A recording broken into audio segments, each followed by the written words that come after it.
Imagine you're going out beyond the frontier, into complete wilderness. You're doing this with 5 or 6 men for months at a time, hunting day in, day out, preparing animals. You're fighting the elements. You're worried about your health. You're worried about being attacked by hostile forces. This is the plight of the Longhunter in the 1760s and 1770s.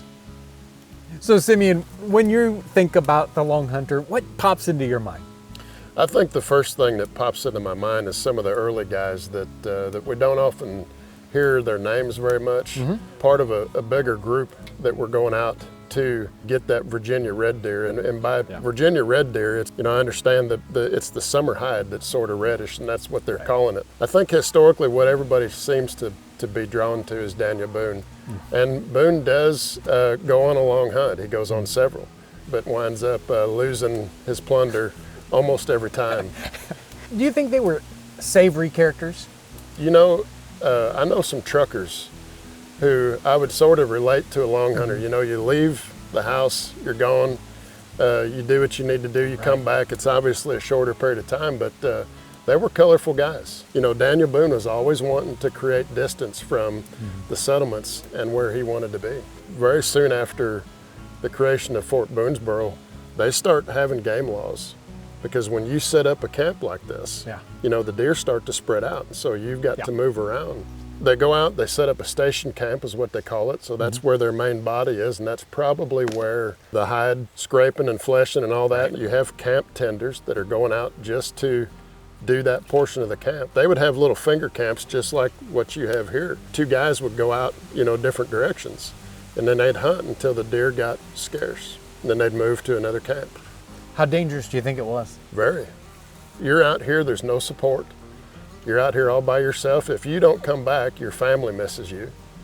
But that's it. There's no life insurance, nothing like that.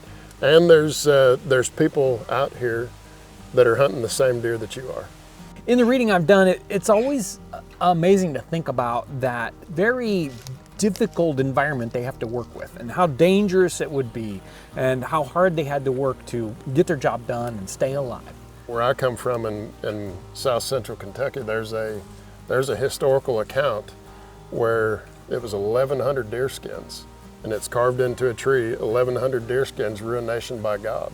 And what happened was they left camp for a specific period of time, and they had, I believe it was buffalo robes over the top, and those had blown off or for whatever had happened, but those deer skins, months worth at least, for multiple people for an entire camp ruined. If that's an entire year's worth of someone's salary, that's going down the tube in an instant.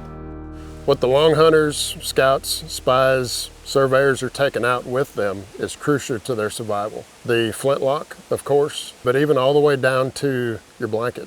If you can't depend on your blanket in cold weather to survive, you may die from just the elements. 18th century militia law requires any able-bodied man 16 years old up to 60, sometimes a little bit older, sometimes a little bit younger, depends on the state or colony, requires you to have a gun, pound of powder, the lead to shoot, a knife, a tomahawk, or a sword, or a bayonet, depending on where you're at and what time period it is. These things you're required to have because you're in the Army. This is my powder horn, and this is my hunting pouch, lead balls, bear oil to maintain the gun.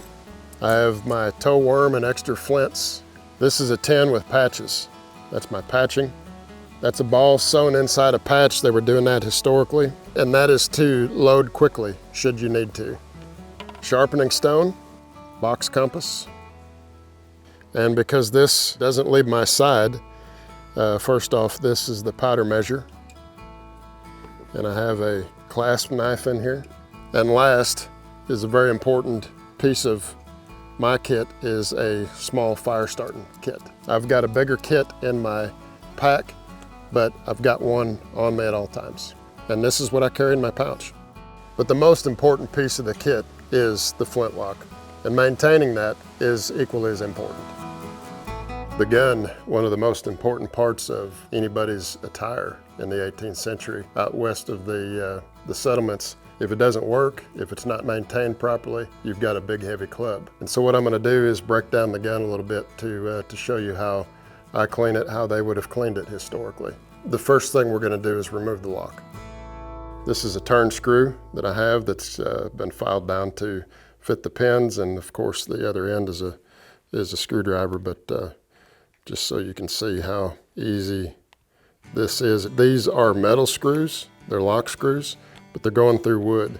And if you over tighten these, the wood expands and contracts when you're out in different weather, and so that can adjust or unadjust your lock in ways that you don't want. It can cause things to not work. Once we have the lock removed, we can remove the barrel, and that is as hard as one screw and several pins. May depend on your gun. We know that they were removing their barrels in the field because Samuel Hildreth records at Fort Fry, which is up in Ohio, the scouts were all in one cabin and they had unbreeched their barrels. All of their guns were unbreeched, and they had come under attack, and all of the scouts had to put their guns back together at the same time in order to go out and fight. So I would imagine, you know, from that account, what did they learn? We're all gonna clean our guns at different times. So I just use my ball pullers to take these pins out. Okay, you have to be very careful at this stage because there's nothing holding the barrel into the stock. I'm taking careful to hold everything together, but this is simply going to come out like this. And what it's gonna hold up on a little bit is the breech plug. And so I've got the barrel completely out now. So the reason I take the barrel out is to check the underneath side, and as you can see, there's really nothing hairy down here, and this is really what I'm looking at. There's some that will wipe off here, and the reason for that is because I've used deer tallow and coated the underneath side of my barrel so that it won't rust. And you see that evident here. You see where the light is on the bottom side, and what's sort of got a finish on it is on the top. This barrel is about 10 years old, and it didn't have any bluing on it, didn't have any charcoal bluing, anything. It was all bright. And me with just keeping the hairy rust off of it, you know, the needs for me in a historical setting are for my gun to look like their gun would have if I were out. And so you get just a little bit of rust on this. You don't have to get upset. You can see that most of this will just come right off. But should I need a little bit of abrasion, like I say right there, what they're using is simply ashes, wood ashes out of a fire. And I'm just gonna take and wet my linen rag, pick up a little bit of ashes, and as you can see, that is gone. The woodsman setting to me is using the ashes because it's readily available, but if I were military reenacting, you could just as easily use brick dust. We know that they were using brick dust. You take a chunk of a brick and pound it and make dust out of it, and that can be your abrasion. Next, what we're gonna do is remove the breech plug and take a look at it and see, historically they would be doing this to see if it's got any gunk caked up on the bottom of it. So I've removed mine and it looks pretty good. I've got a little bit of gunk on top of there, but it's not bad at all. This piece is highly important. It's the only thing that's in between you and the explosion that's going on inside the barrel. And the reason that they need a plug at all is when they're making the barrel, they have to make a through hole. They can't just drill, you know, and stop where the barrel is. They have to drill all the way through to be able to rifle it. So they have to have a plug with threads in the back end of the barrel to protect you and to make sure that the explosion goes out instead of the other direction. If this really needed cleaning, what it would have is cake buildup on the top of here, black powder residue. And really what you would do to get that off is take something iron, you know, I'm gonna use my Turnscrew here, and we're literally just scraping the end of the plug to get some of that gunk off, and you can see a little bit of the black powdered residue that's coming off of there. And then once that is scraped, I'm just gonna take some more abrasive, some more ashes. So my threads are clean. Right now I can put this back in the gun.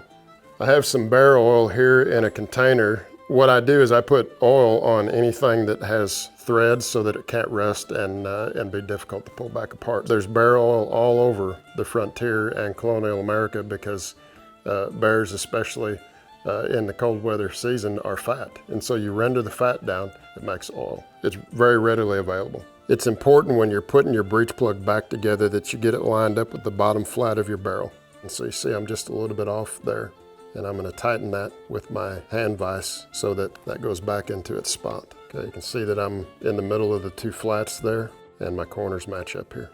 Next, it's time to take the lock apart and clean it thoroughly. It's got a little bit of rust on it from being out in the weather the last few days. There's one thing, John Redd leaves us a great little tidbit of history when he says that a group of long hunters were carrying hand vises, they were carrying a small bellows, some files, and a screw plate to fix their guns should they get out of fix. This is going to be very important for me to use because I'm going to remove the mainspring with this. Okay, the first thing that we need to do is activate this, put it on full cock, and when I do that, I'm automatically being very cautious not to trip the sear bar, because what that will do when I press up on that, it's like pulling a trigger. That goes forward, that makes that slam forward just like this. And if I've got my hand in there, I'm in trouble. I'm being very cautious not to have my fingers in the way. And this is going to go down and lightly clamp down on the mainspring. And then I'm going to trip that sear, throw that forward. Now all of the tension is removed from the mainspring, as you can see. Removing the screws from the tumbler. That's going to come off in one piece, as did the sear. Just going to lightly tap on that screw so that the tumbler will come through.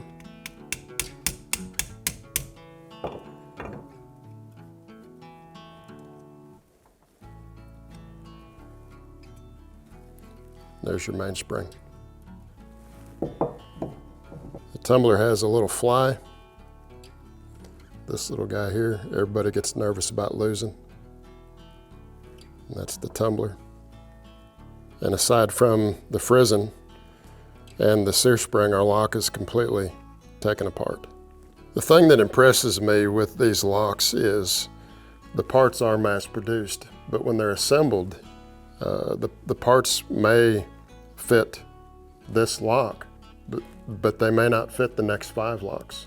And so it's a very personalized thing. And if this spring breaks, me as a gunsmith, I can make a new spring for that. And at that point, then that spring is specifically made for this lock to work.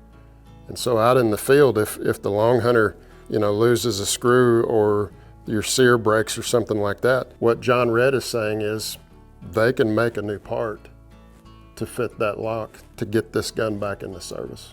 If you've noticed that I haven't cleaned some of the very small parts like the fly and the tumbler, that is because I've kept them oiled to where they don't get any rust. Any part inside the lock needs to be kept completely clean of any rust so that it moves freely. If you've got something like this little fly that won't move, your gun won't operate. And so I've cleaned my lock to the point where they would clean it. Everything will function again. I can put it all back together and I'll have a good functioning lock, a quick lock. I get asked a lot how often they were cleaning in a historical sense. I can tell you what my historical guess is, that they're not cleaning until they feel difficulty in loading. So we moderns feel the need to completely clean the gun after each shot, and I'm not discouraging that practice. But I can tell you historically, we know that there are lots of old guns that were on the wall that when checked, they were still loaded. When you live in a world where an unloaded gun is useless, then your gun is always loaded. And therefore, you're not cleaning after every shot. In the patch box, I carry deer tallow and tow. The reason that I use deer tallow is it coats anything underneath the barrel and on the inside of the lock, just so things won't rust. I use bear oil on moving parts and deer tallow on anything that's not really moving that I don't want to rust. The final step to cleaning the gun is inside the bore. So I have a tow worm here and I have some tow, and the tow is what's left over from the linen making process. You've heard the term separate the wheat from the chaff. This would be the chaff portion. It's very tough. Sometimes you even have to cut it, but you pull it apart and you weave it around the toe worm, and that's what you scrub your board with.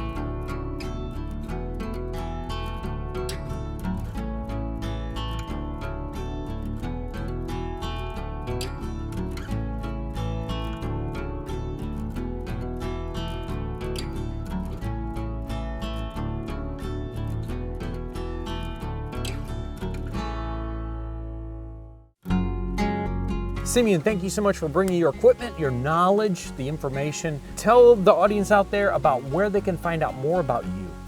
First, it's my pleasure. You're welcome. And you can find me at SimeonEngland.com. You can search me on Facebook and Instagram.